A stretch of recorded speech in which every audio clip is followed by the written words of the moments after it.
He raised his hand against me, his own mother, over a bowl of soup. The sound of that slap still rings in my ears, even now. It was a warm evening, the kind of evening I used to love, when the kitchen smelled like garlic and fried onions, when my late husband would hum an old song from the radio while I cooked. But tonight, the air was heavy.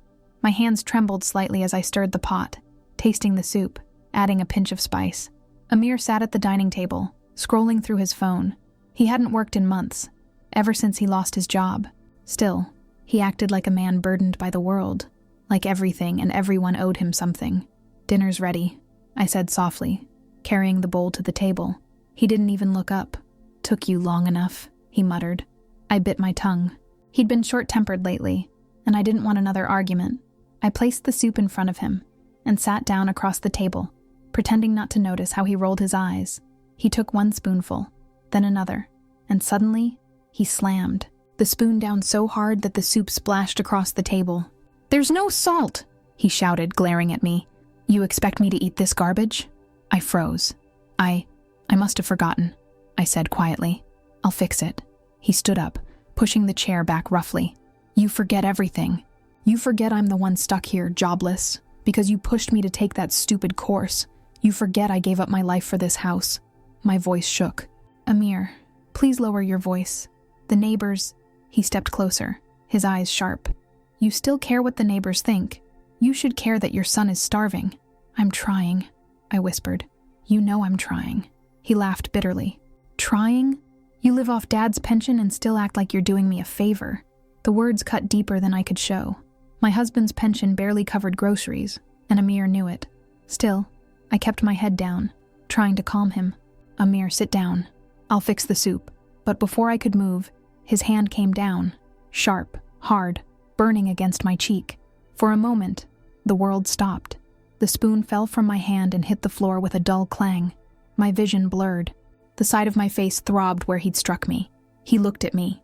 No, through me, like I was nothing. "You can't even cook properly," he sneered. "What kind of mother are you?" My voice barely came out.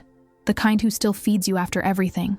He turned away, muttering curses as he stormed to his room, slamming the door so hard the windows rattled. I stood there in the silence, soup dripping down the edge of the table, my heart beating so fast I thought it might burst. For a few seconds I couldn't move.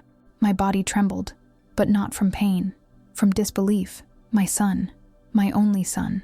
When I finally found my strength, I knelt and began cleaning the floor, piece by piece. The soup was still warm against my hands. I didn't cry. I didn't scream. I just cleaned because that's what I'd done all my life. Cleaned up after others' messes. The clock ticked slowly as I wiped the last stain from the floor.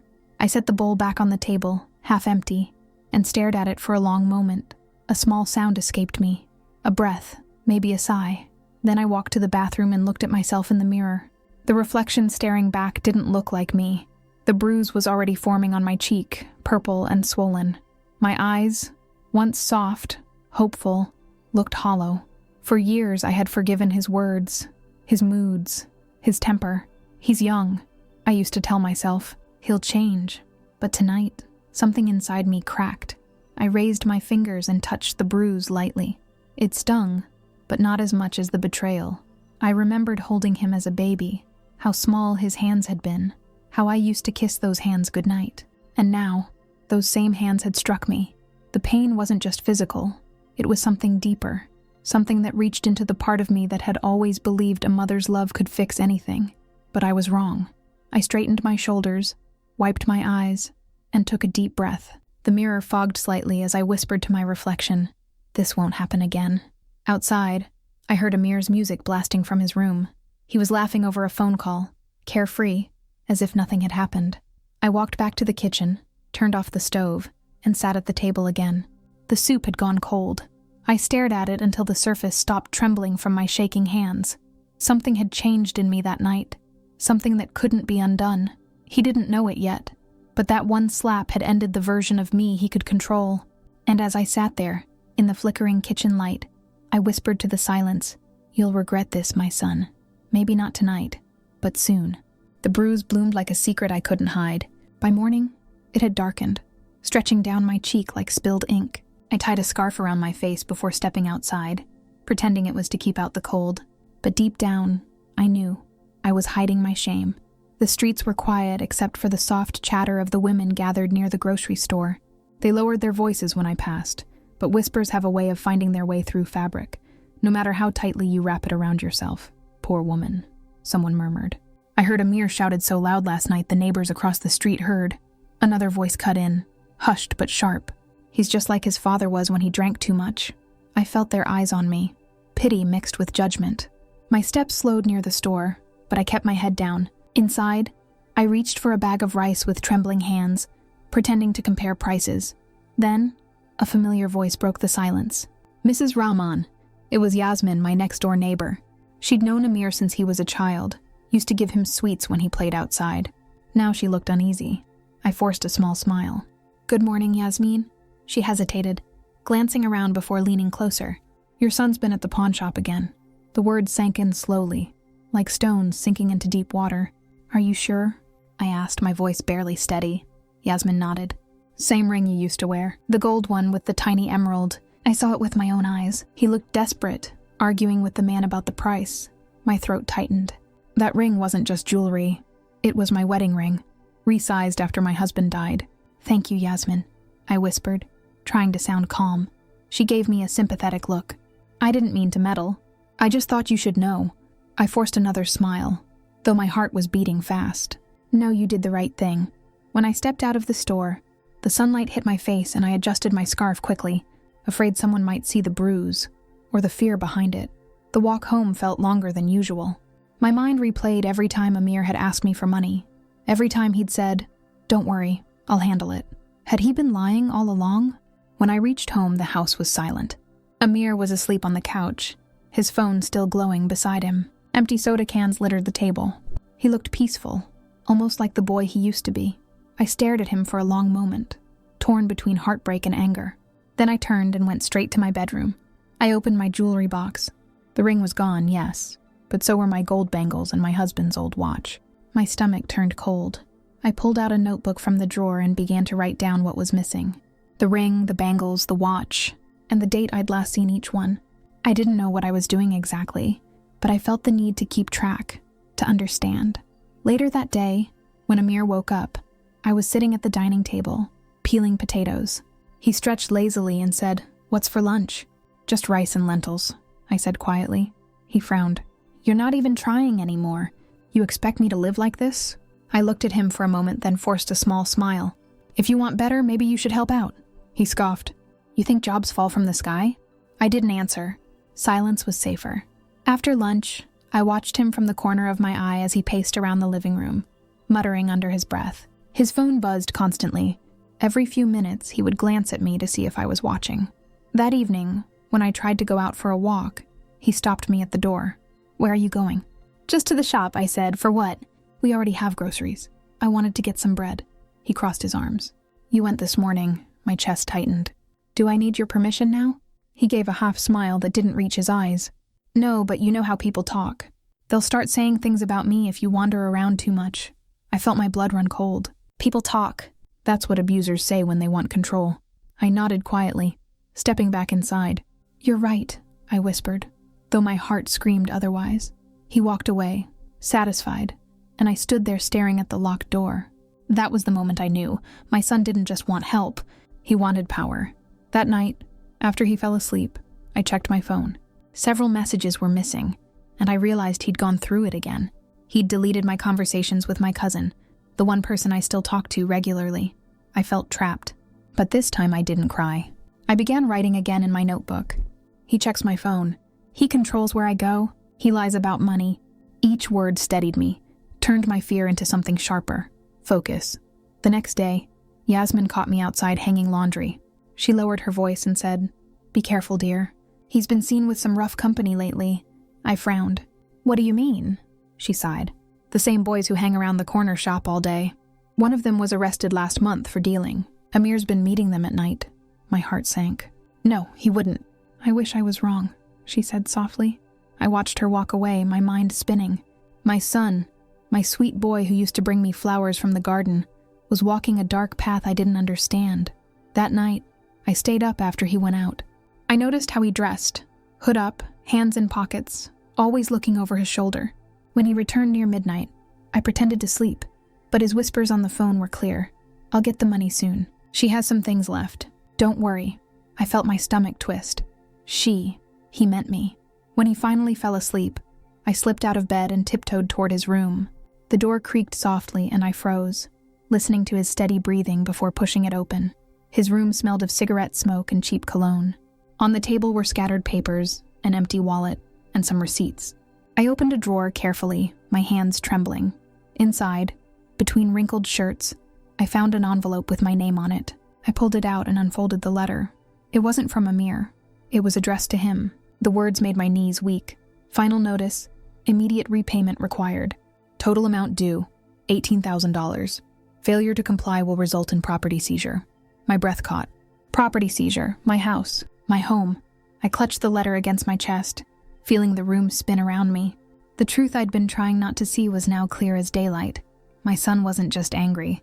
He was drowning, and he was ready to pull me down with him. I folded the letter back carefully and whispered to myself, "So this is what it's come to." Outside, the wind rattled the windows. Somewhere deep inside me, fear turned into something else. Something steady, something strong. For the first time in years, I stopped asking why my son had changed. Instead, I started thinking what I was going to do about it. The man at the gate didn't knock. He pounded. The sound shook through the thin wooden door like thunder rolling down a mountain.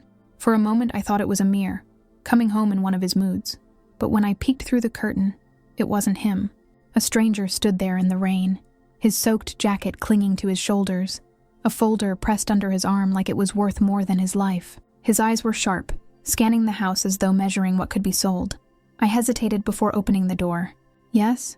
I asked softly, tightening my scarf around my bruised cheek. He grinned, showing a mouth full of uneven teeth. "You must be Mrs. Rania." I didn't answer right away. "Who are you?" "Someone your son owes a lot of money to," he said, voice rough as gravel. "And since he used your name for the deal, that means it's your problem now." My stomach turned. There must be a mistake. "I don't owe anyone anything." He stepped closer, boots squelching in the mud. "Then maybe you should talk to your boy about the $50,000 he borrowed." Rain dripped from his coat onto my doorstep. I wanted to close the door, pretend none of this was real, but I could see something dark and certain in his eyes. These weren't just threats. This was business. "Please," I said, forcing my voice steady. "Come inside." "You're drenched." He raised an eyebrow, surprised by my calmness. "You're nicer than most." "I believe in being polite, even when afraid," I replied. He chuckled, stepping in. His boots left dirty prints on the floor tiles Amir once helped me clean when he was little. I brewed tea, my hands trembling just enough that I hoped he'd think it was from the chill, not fear. When I brought the cups to the table, he already had the folder open. Inside were stamped papers, official looking, though the ink was slightly smeared from the rain. My eyes caught on something familiar. My name, my signature. "This is your handwriting, isn't it?" he asked. I stared. It was close, too close. The loops and lines mimicked my style perfectly. My real signature sat on 100 old receipts and bills in the drawer behind me. I didn't need to compare. I knew it was forged. He leaned forward. "Your son said you'd repay by month's end. I don't care who brings the money, as long as it's here. My son," I said quietly, "has said many things he shouldn't have." His smirk faltered. For a second, I saw something almost human in his eyes. Pity, maybe. But it vanished as quickly as it appeared. "You've got a month," he said, standing up. "After that, we start collecting from the property. This house, the land, whatever's in your name." Lightning flashed outside and the rain roared harder. "And if it's not in my name anymore?" I asked carefully. He paused. "Then you'd better find out whose it is." When he left, I stood frozen, the echo of his boots fading into the storm. My tea had gone cold. I took one trembling sip anyway, just to steady my breathing. Amir, my son, my only child. What had he done? That night, I didn't wait for him to come home. I went to my room, shut the door, and pulled out the small wooden box from under the bed, the one I'd kept since my husband died. Inside were the papers for the house, our land, and my savings book. I remembered locking them away months ago when Amir started acting secretive. But now the box was lighter. My fingers reached inside and met nothing but the soft lining of old cloth, the property papers. Gone. I sat down hard, the air leaving my lungs. I wanted to cry, scream, maybe both, but the tears wouldn't come. Only silence, heavy and cold. I opened my notebook instead. The The one where I'd been quietly writing everything down. The missing jewelry, the pawn shop visits, the lies. I added a new line, my handwriting shaking. October 12th, property documents missing. Forged signature. Debt collector came, threatened to seize house. Then I underlined it twice. Somewhere in the distance, I heard the faint hum of Amir's motorcycle. Headlights flashed briefly through the rain-streaked window. I closed the notebook, slid it under my pillow, and turned off the lamp. He came in smelling of smoke and wet leather, humming like nothing in the world was wrong. "Ma, you awake?" he called softly. I didn't answer. I heard the clink of keys, the creak of the cupboard. Then silence. He was checking something, making sure his lies were still safe. My pulse thudded in my ears. I stayed still, breathing slow, pretending to sleep. When he finally went to his room, I lay there in the dark staring at the ceiling, every nerve burning with a new kind of pain. Not fear this time, but fury. The man at the gate had come for debt, but what he'd really delivered was truth. Amir wasn't lost. He was dangerous, and now he'd dragged me into a storm that might destroy everything my husband and I built. Outside, thunder cracked like a warning. I whispered into the dark, "You won't take this house from me. Not you, not anyone." But the walls felt thinner than ever, and somewhere beyond them, the rain whispered secrets, ones I was finally ready to hear. He stole my home while sleeping under its roof. The thought came to me as I sat alone in the dim light of a single candle. The house was silent except for the faint ticking of the clock and the low murmur of the rain outside. My bedroom, once a place of warmth and prayer, had turned into a small, desperate investigation corner. Every drawer, every old file lay open across the floor. The smell of wax and damp paper filled the air as I sifted through the mess. My heart thudded in rhythm with the wind battering the windows. Amir was asleep in the next room, or pretending to be. I couldn't risk turning on the lights. The wooden floor creaked as I moved. Under a loose plank, wrapped in plastic, I found a small brown envelope. It wasn't mine. My hand shook as I pulled it open. Inside were documents, property sale agreements, each stamped and dated. My name appeared again and again, forged in careful, practiced loops. And there, attached by a paperclip, were printouts of messages. My breath caught as I read them. Buyer, we finalize tomorrow. I'll bring cash. Amir, good. Once it's done, I'm flying out. She won't stop me. I stared at the words until they blurred. My son, the child I raised, the boy who once clung to my sari and promised to protect me, was planning to sell our home and run away. Grief hit me like a wave, but I refused to drown in it. My tears fell, but my mind stayed sharp. I wiped my face, reached for my old phone, and began taking pictures. Every forged signature, every message, every page. My battery blinked red, but I didn't stop until I had everything. Then I slipped the envelope into my shawl and crept outside. The night air was cold, laced with mist. A stray dog barked somewhere down the street. I knocked softly on my neighbor's window. A young voice whispered, "Auntie Rania?" "Arif," I murmured. "Can you keep this safe for me? Don't open it. Just hide it." He looked half asleep but nodded. "Is everything okay?" "Not yet," I said, "but it will be." When I returned home, I locked my door and sat on the edge of the bed. The candle flickered, throwing shadows across the wall that looked like ghosts of the past, of my husband, of the family we once were. I picked up my phone and scrolled through my contacts until I found the number a friend had once given me, a local lawyer she trusted. It was late, but I dialed anyway. A groggy male voice answered. "Who is this?" "My name is Rania," I whispered. "My son forged my signature to sell my property. I have proof." There was a pause, then the sound of papers shuffling. "Do not confront him yet," the lawyer said finally. "Let him sign the deal. You'll have proof, and we'll file immediately. You'll get your home back." I swallowed hard, staring at the flickering flame. "Then justice will be mine," I said quietly. He exhaled. "Be careful, Mrs. Rania. These men can be dangerous." "I've lived with danger under my roof," I replied. "I'm done being afraid." When the call ended, I blew out the candle. The room plunged into darkness, but for the first time in weeks, I didn't feel helpless. My grief had hardened into resolve. I slipped the phone under my pillow and lay back, pretending to sleep. My heart still pounded from the adrenaline. Through the thin wall, I could hear Amir's footsteps. He was pacing, talking in a low voice. Curiosity kept me still. I listened carefully, words drifting through the wooden boards. "Yeah," he said, his tone sharp, restless. "Tomorrow at noon. She'll be gone by then. She'll be gone." The words sliced through me like a blade. Gone where? Was he planning to send me away, or worse? I held my breath, every muscle tight. The rain outside had stopped, leaving only silence. In that silence, I made a silent promise. To my husband's memory, to the home that sheltered me, and to myself. Tomorrow, the boy I once called my son would walk into his own trap, and I would be waiting. I cooked breakfast like any other day. He never saw the trap behind my smile. The smell of fried eggs filled the kitchen that morning, just like always. The sun poured weak light through the lace curtains, painting soft patterns across the table. To anyone passing by, it would have looked like a peaceful home, a mother caring for her son. But behind every small movement of my hands, pouring tea, setting plates, there was a storm inside me. My palms were damp with sweat. My heart beat against my ribs like a warning drum. Yet my face had to look calm. Amir shuffled into the kitchen, yawning, his hair messy and eyes half open. He barely looked at me. "Make it quick, I've got somewhere to be." I smiled faintly. "Of course, dear. I know." He didn't notice the small phone propped up on the shelf near the window, half hidden behind a jar of sugar. It was recording every word, every sound. I placed his cup down carefully, forcing my hands not to tremble.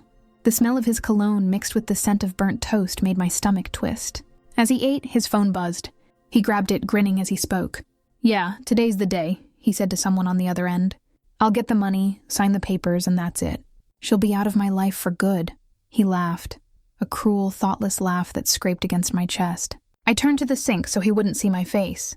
"Do you need me to prepare lunch before you go?" I asked, keeping my voice steady. "No," he said, chewing loudly. "After today, I'll be free." I wiped my hands on the towel, turned and smiled at him. "So will I." He didn't notice the double meaning. He just smirked, thinking I was too broken to fight back. A few minutes later, his friend Kareem arrived. They spoke near the doorway, their voices low but clear enough for my hidden phone to catch. Kareem chuckled. "You really forged her name, man?" Amir snorted. "Of course. The lawyer said she had to sign, so I practiced until it looked perfect. The old woman's too dumb to know." I froze behind the curtain, my nails digging into my palm. Every word stabbed deeper, but I forced myself to breathe. This was the confession I needed. Then Kareem asked, "And what if she finds out?" Amir's tone hardened. "She already tried once. That's why I hit her." She shut up quick after that. I bit my lip so hard I tasted blood. My whole body trembled, but I stayed silent. When the two of them finally left, their laughter echoing down the street, I shut the kitchen door and leaned against it, letting out a shaky breath. My legs nearly gave out. I went straight to the phone, stopped the recording, and replayed it once, just to be sure. His voice was crystal clear. His words were poison, but that poison would become my weapon. With trembling fingers, I sent the files to the lawyer. Then, before I could lose my courage, I forwarded them to the local police contact the lawyer had arranged for me. The reply came minutes later. "We've heard enough. Officers are being dispatched to the address he mentioned. Stay home. Don't warn him." I sat at the table, the morning light growing brighter as if the house itself could sense what was coming. My breath came slow and steady now. For the first time in months, I wasn't afraid. I looked around the kitchen, the same room where I'd once taught Amir how to read, where we'd shared tea on cold nights, where I'd cried silently after his father died. The memories felt heavy, like ghosts pressing against my chest. But ghosts couldn't save me. I had to save myself. I heard his footsteps again, Amir coming back in to grab his jacket. "Don't wait for me," he said, checking his reflection in the mirror by the door. "By tonight, we'll be living like kings." I smiled again, soft and calm. "I'll keep dinner warm." He didn't hear the tremor beneath my words. He didn't notice the slight red light blinking from the phone as I recorded his final lie. When he left, the door slammed shut, rattling the frame. The silence that followed was deafening. I stood there for a long moment, staring at the empty chair, the half-eaten toast, the cup still steaming with untouched tea. The house felt strange without him, lighter somehow, like it had been holding its breath all this time. I stepped outside, the wind brushing my face, carrying the faint scent of rain and dust. From across the street, I saw a dark car parked quietly, 2 men inside, watching. One of them lifted his phone, then nodded once at me. The signal was clear. They were ready. I went back inside and sat by the window, my hands wrapped around my teacup to hide their shaking. Every tick of the clock felt like thunder in my ears. Minutes stretched into hours. I couldn't see what was happening, but I didn't need to. I already knew how it would end. The boy who thought he could deceive everyone was walking straight into his own downfall. And this time, I was the one who set the trap. The phone buzzed again. It was the lawyer. "Mrs. Rania," he said, his voice calm but serious. It's done. They're on site. I closed my eyes, whispering softly, "Thank you." Outside, a siren wailed in the distance, low, rising, then fading again. I stood by the window, watching the sky shift from gray to gold. My tea had gone cold, but I didn't mind. Amir had walked out this morning thinking freedom waited for him. But freedom was never his to take. He was on his way to the meeting now, unaware that the men waiting for him weren't buyers. They were police officers. The sun was merciless, and so was justice. The midday heat shimmered across the street as I stepped out of the rickshaw. My scarf fluttered in the dry wind, the same scarf I'd once used to hide my bruises. Now, it covered only my shoulders. No more shame, no more secrets. Ahead, the small real estate office buzzed with the sound of ceiling fans and muffled conversation. Through the glass window, I could see Amir sitting at the table, laughing nervously with the so-called buyer, a heavy-set man in a crisp suit. A file lay open between them. My home, my life, reduced to a few sheets of forged paper. I stood there for a moment, breathing deeply, the heat pressing against my face. The lawyer had told me to arrive only when the police gave the signal, so I waited until I saw them. 2 officers, plainclothes, walking casually down the street. One met my eyes and gave the smallest nod. It was time. Inside, Amir's voice carried across the room. "Here's the signature, just like I said. She agreed last week." The buyer frowned, tapping the paper. "It looks rushed." Amir chuckled, forcing confidence. "She's old. Her hand shakes. But it's all legal." The officer entered quietly. "Is there a Mrs. Rahman here?" Amir looked up, startled. "What's this about?" I stepped through the doorway before anyone could answer. Every head turned. For a second, no one spoke. Even Amir froze, his mouth half open, color draining from his face. "Mother?" he whispered. "What are you doing here?" I walked closer, my heels clicking against the tiled floor.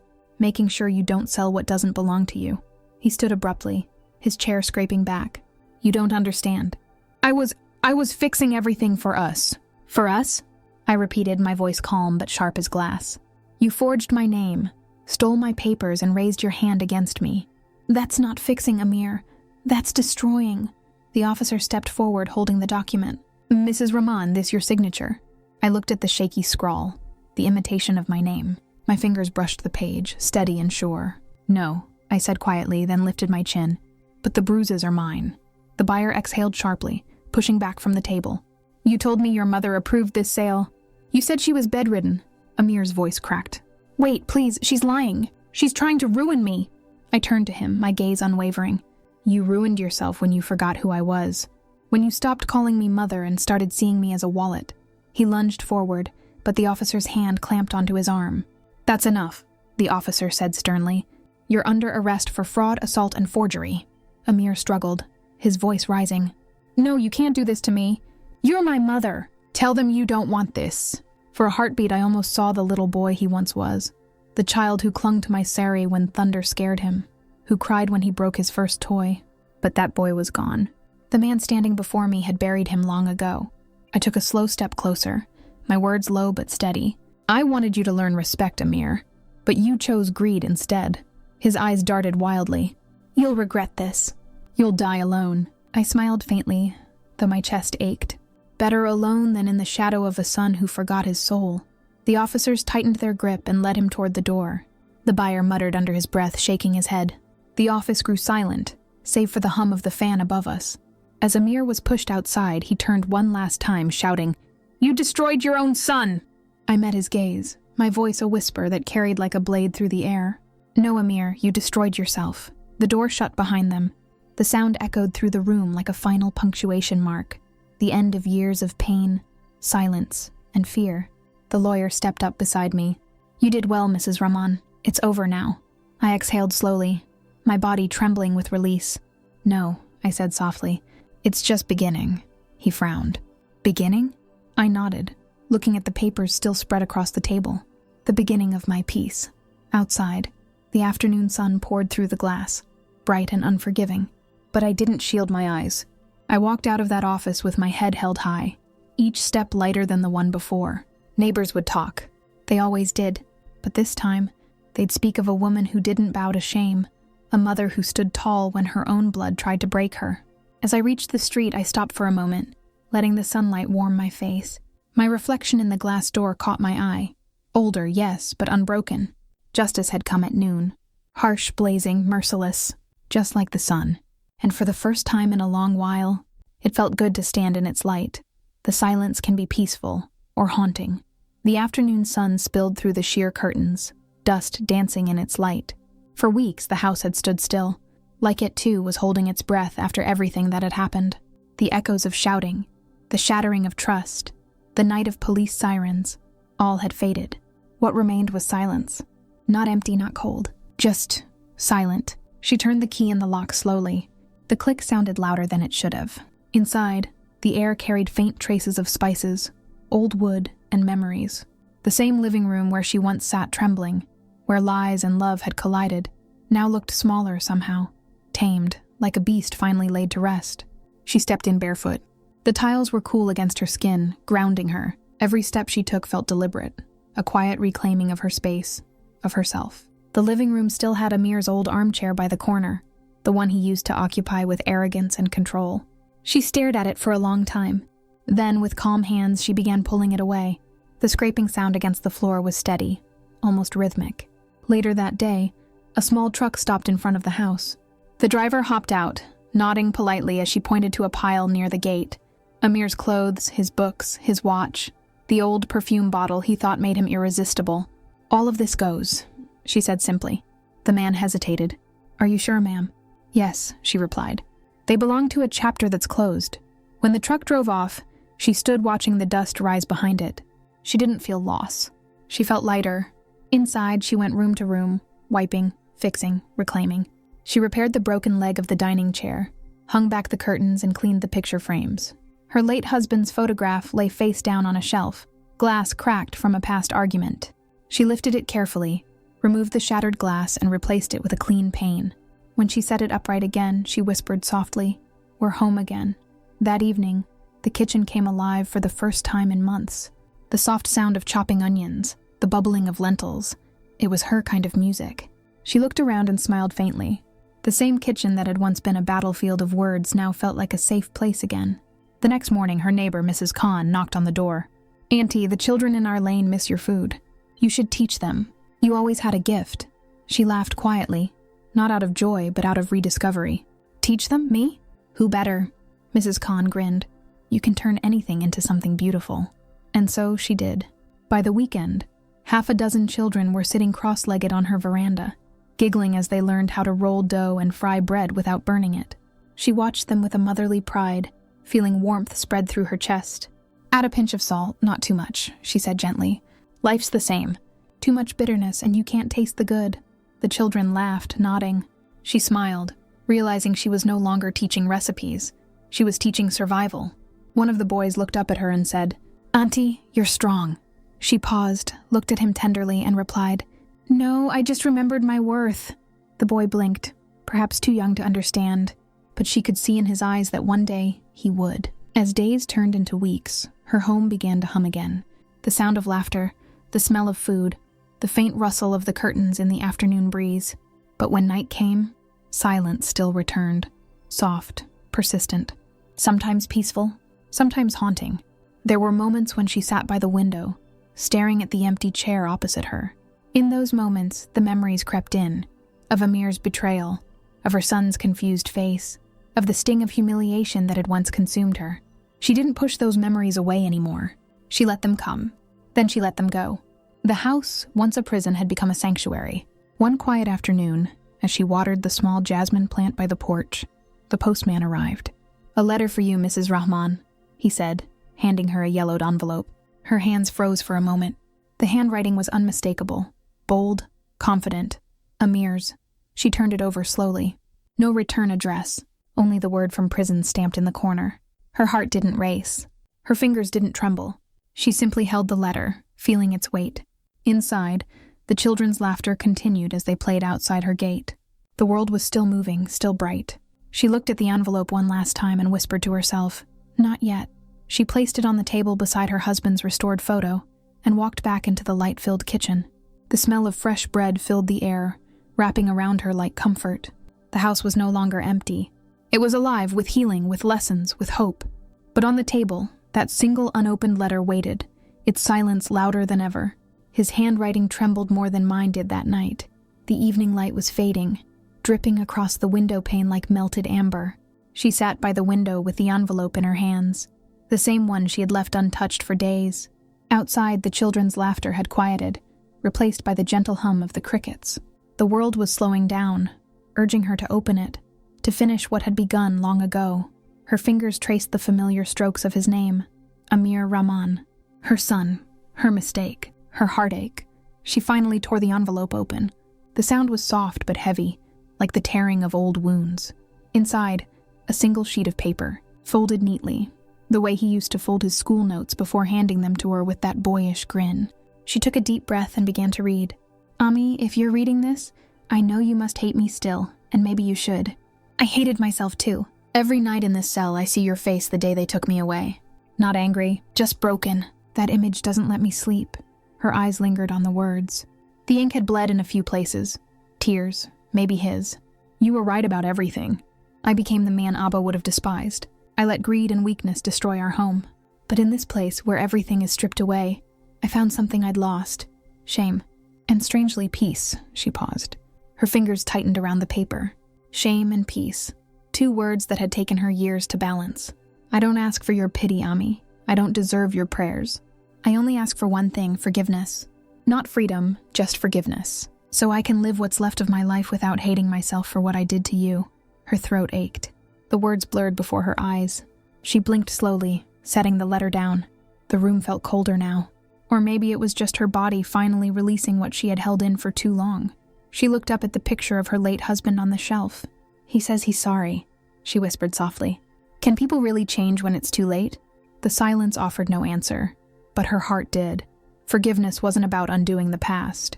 It was about freeing herself from it. She sat for a long while, the letter resting on her lap, her mind drifting between the boy she had raised and the man who had hurt her. She saw flashes of him running barefoot in the yard, laughing with a kite string tangled around his wrist. That same boy, years later, had raised his voice at her, his mother, for money, for control, for a false sense of pride. And yet, beneath all that, he was still her son. Her inner voice murmured, I gave him life once. This time I'll give him peace. She reached for a pen.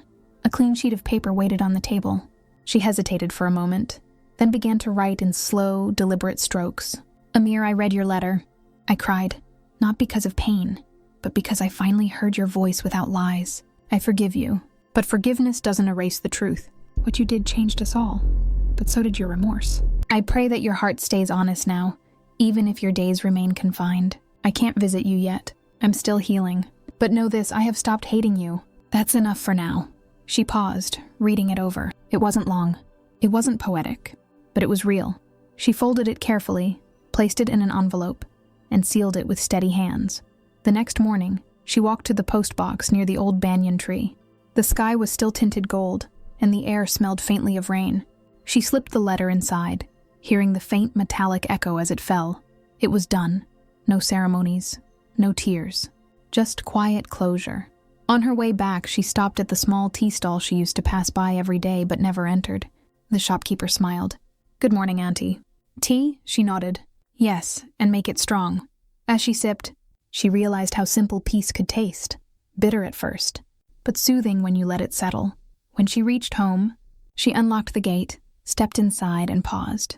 The jasmine plant by the porch had bloomed overnight. Tiny white flowers, fragrant and soft, swayed gently in the breeze. She smiled. Inside, the house waited in calm silence. She walked to the kitchen, stirred a pot of soup on the stove, and tasted it. It was warm, simple, and gentle. This time, she whispered to herself, the soup has no salt, but my life has flavor again. The setting sun painted the room in shades of orange and gold. She moved to the window, leaned against the frame, and watched as light slipped behind the rooftops. In that fading glow, she felt something inside her finally settle, a quiet forgiveness that no one else needed to understand. Outside, the world carried on, children laughing in the lane, neighbors talking softly, the distant call of the evening prayer. Inside, she smiled to herself, whispering, "It's over now." And for the first time in years, it truly was. If this story touched your heart, don't forget to subscribe, like, and share your thoughts in the comments below. Every story reminds us, self-respect is the strongest ingredient of all.